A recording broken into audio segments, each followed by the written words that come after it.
So I got this idea while throwing around this stuffed animal from a video game called Cut the Rope. You can download it on the App Store. it's really crazy that I got this idea because of this. So it's a little bit of trans-contextual thinking, I guess, where multiple types of sensory stimuli initiate ideas in the mind by patterns of movement in the way the sensory data is being processed. Also I didn't sleep well, so that also is a contributing factor to this whole thing, because sleep deprivation has shown in some instances to produce high amounts of lucid thinking. So your thoughts become more lucid. There's a lucidity in the way you think. In any case, so I was throwing around this little fellow, and I was trying to grab him. So I was throwing him in the air and trying to grab him with one hand. So I know it's crazy, but so basically just throwing and then, well, not like that, actually trying to grab him. So I failed right now. But as I was holding my hand in different positions to prepare for grabbing him, I started to learn new things. And one of the things that I have learned is that you shouldn't just hold your hand to grab it. When this stuffed animal is about to fall on your hand, you have to kind of follow it with your hand downwards. So you're pulling it towards you. So it's a bit like basketball, actually. But yeah, so I was also trying different positions with hand, but then as I was throwing this animal, and when this stuffed animal was in the air, my mind kind of knew that before I would even touch this animal with my hand, whether I would grab it or not, catch it or not. And the reason my mind already knew this by proxy of intuition is because I was holding my hand wrong compared to the times that I was holding my hand wrong compared to the times when I did catch it. So compared to the position of my hand when I did catch it, this animal, it's a frog actually. In any case, so I knew I was doing wrong things, but I was doing it to experiment, despite knowing it that it wouldn't work, right?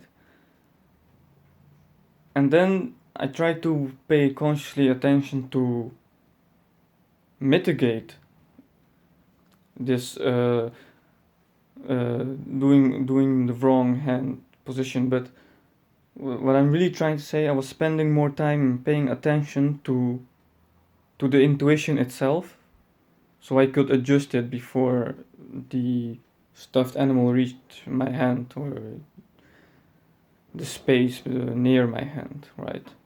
So before when it was about to touch my hand or collide with my hand. And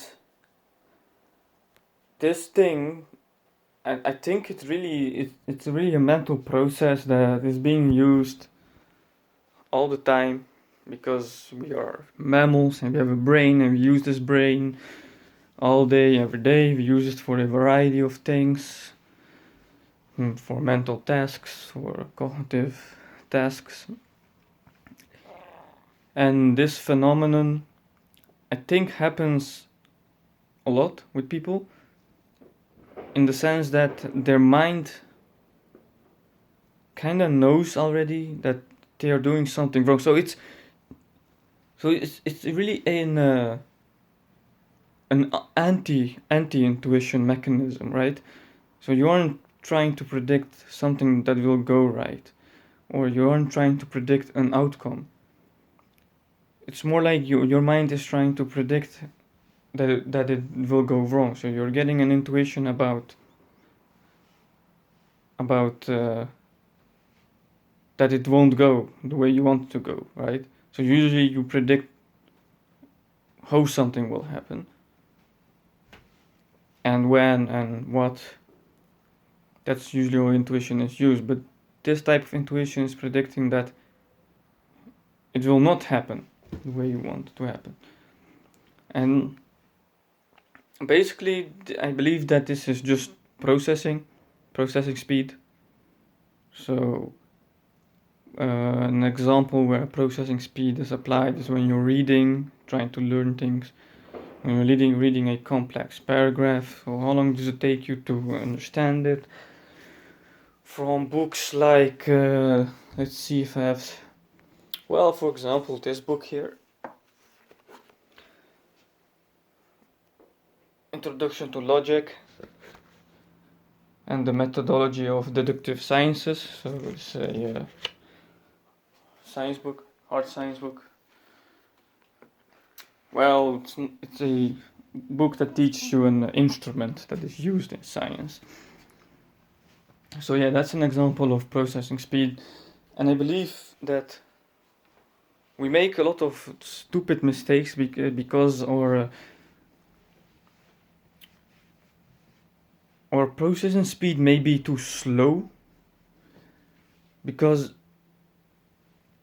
we already have decided consciously how we are going to act before this intuitive nudge comes. And it's very clear when you're throwing around this crazy stuffed animal, because it happens all so fast, right? So you have to make a decision about how to hold out your hands, how to grab it, when to grab it. And because this thing, you just throw it in the air and it falls down, it happens very quickly. That makes it more difficult in a sense, but in real life, I don't think this amount of speed is necessary. And I also really suck at the moment. My condition and reflexes are just very bad. It's so my mind notices everything, can predict things very well, but my body reacts very slow because I sit all the time behind my computer. So that's really bad thing for me. So I should really start to work out more, stuff like that. Well, basically I'm in bad shape, but when it comes to physical condition. So I think maybe that is also an element. So working on our condition, on our bodies, keeping our bodies healthy so that we can react fast to our intuitions mentally. But yeah, it's really not as dramatic as you're thinking, because this doesn't really apply. There aren't really many choices. I don't know, for example, when you're building a company, so you're working on a company and maybe you do X, Y, Z. It's not really set in stone, because you can still change things around when you find out about better ways to do things. But there now and then, sometimes there comes a moment where it's really irreversible. For example, your decision to buy inventory. So for example, you want to sell a product, so you import, so you want to buy 1,000 pieces, 1,000 units from China. Well, the moment you have paid the supplier with your credit card or with your bank card, so the moment that money has been transferred, it's kind of over. So it's kind of irreversible, but not really, because you can ask for a refund. So there's that element of navigation or freedom, flexibility is the word I was looking for. But still, for most people, even if they discover that they've made a wrong choice, their mind just rationalizes it into a good choice, so they likely won't ask for a refund because they will find it too much pain in the ass. I don't know, something like that. But yeah, there's it's really what I'm trying to say here is that there are things you have learned in life through experience or through books or through information that you know how they should be done. You just know it intellectually, and you even know your intuition even notices when a moment pertaining to the thing you have learned has arisen. Yet you don't do it. You just do something totally different, totally stupid, like self-sabotage in a sense. And there is this sweet spot between the sensory cue that it is the moment to apply what you have learned, and between the decision that you want to make. And then and after that, or in the middle somewhere, is the action, the actual action, right? So when I throw this animal in the air, I get an intuition on how should I position my hand, and then I position my hand. But in between there is this time lag, where you could still do something stupid, which is not based on what you should do, based on what you have learned. And I think if we can master this and be very cautious about this phenomenon, that we intuitively know that what we should do, but we still don't do it.